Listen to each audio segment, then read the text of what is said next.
தெரியக்கூடாதுல்ல முடியாது.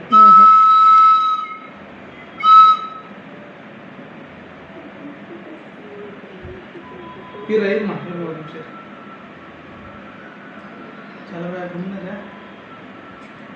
காலை ஒழுங்கா வை செல்லப்பட்டு. கிருஷ்ணா தான் அடி வாங்க போறாங்க. அடங்காத கிருஷ்ணா தான்.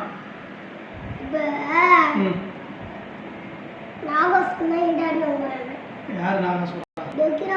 நான் நாங்க சொல்றாலும் கிடையாது. இல்லடா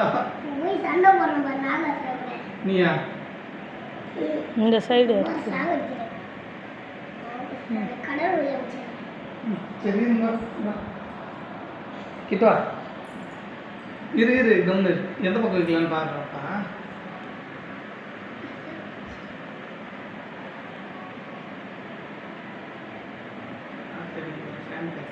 லெஃப்ட் சைடு தானே வைப்போம். சென்ட்ரா திரும்ப சொல்லும். அம்மா அம்மாக்கா திரும்ப